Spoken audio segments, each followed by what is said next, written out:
worries. John, congratulations on the win tonight. It was really hairy in that fourth quarter. I mean, it was close for most of the game, really. It was very topsy-turvy, but you must be really thrilled with the way that particularly Bryce and the boys just stepped up in that clutch in those last few minutes. Yeah, look, I think the thing we've done a great job over the last couple of games is we've just competed a lot better from the start to the finish, and it's amazing how then things start to go your way.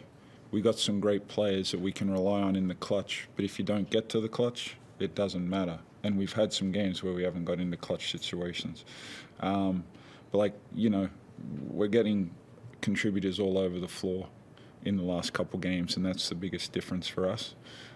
So it's exciting right now, but we got a big game Monday, so we can't get fat and happy just because we win 2 games.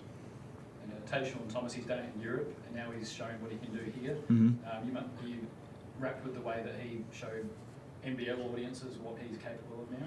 Yeah, look, when we were looking at Tayshawn tonight, he played at a high level. That was a great representation of him as a player. Now the thing is his family finally come to town this week. So if anyone's ever lived away from their family and when you have a young child, that's tough. So he has a new lease on life, and he has some consistency when he goes away from basketball. Anyone that knows when you're not playing well and you go home to an empty house, that's tough. Now we better bring it Monday. And when we spoke to Trevor Gleeson in previous years, he runs out of superlatives for Bryce, and probably you do as well, but what did you think of his performance tonight, if we want to single him out, as we often do? Yeah, look, the thing that I appreciate about Bryce is he's giving great effort defensively. And then in the half court, I don't know what his assist total was tonight or in previous games, but he is creating a lot of easy opportunities for his teammates. And the last 2 times in Adelaide, he's done a great job of that, and I think then that allows him to come to life in the fourth quarter. So when he has help, he plays the game the right way. He approaches it Monday through Sunday the right way, and he gets rewarded the right way with it all. And Mitch, nice way for you to celebrate a milestone game tonight. Pulled that nice win in that fourth quarter, and you caught one in the, should we say, midriff? I don't know what to call it, but a place where you don't want to get hit. Yeah. How are you feeling after that? Yeah, no, it's all good. Obviously, just super proud of how we come out and approach the game from the start. There's certain areas we've been working on throughout, the period where we weren't playing so well or getting the results we wanted, and I think we're trying to keep that as consistent as possible, and we're starting to see the results of that. Yeah, Mitch, congratulations on 300 games in the NBL. Obviously, bigger milestone for DJ tonight, but yours should not be overshadowed in any way.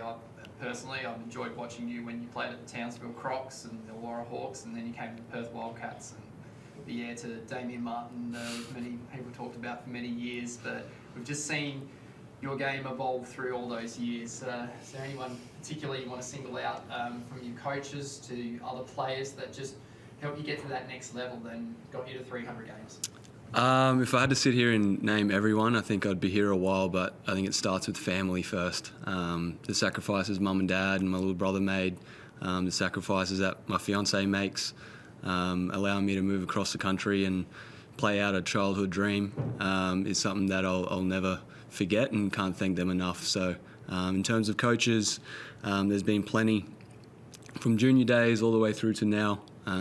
Players, JR was probably one of the ones that I looked up to as well, playing at the Crocs. So there's a number of guys that I would like to thank, but I'll do that in my own time.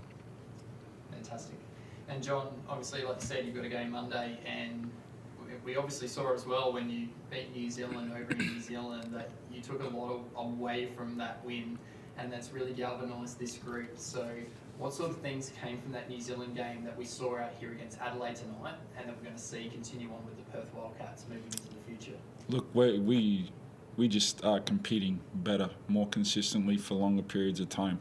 If we don't compete against Melbourne, they've spanked our butts this year because they've been the more aggressive and physical team.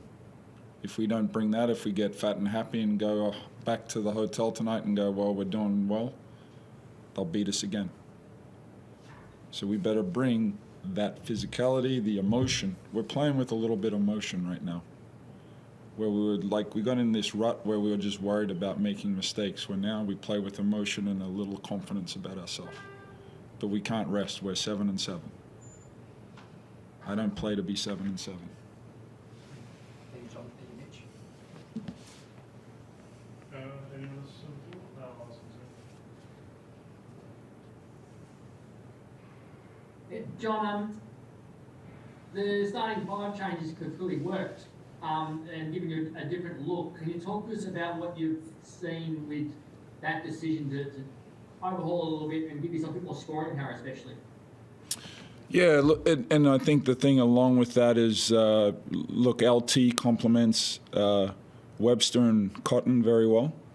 Tayshawn tonight obviously is really finding his feet. Brady has been really good the last month. So those guys play very well together. But then when we go to the bench, we got Mitch and Wagstaff that are very comfortable, played a lot of games together.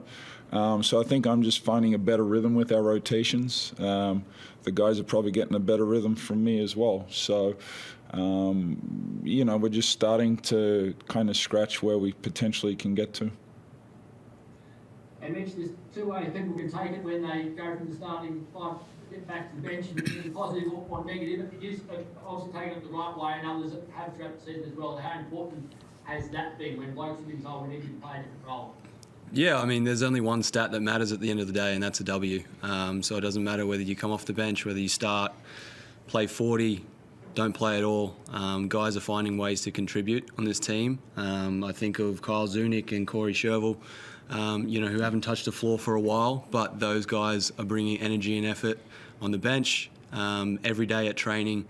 And I think, when you have a rough period where you're on the floor for 2 or 3 minutes and you come off the bench and those guys are there giving you high fives and, pumping you up, it's a pretty special environment to be in. Thank you. Cheers. Thanks, fellas.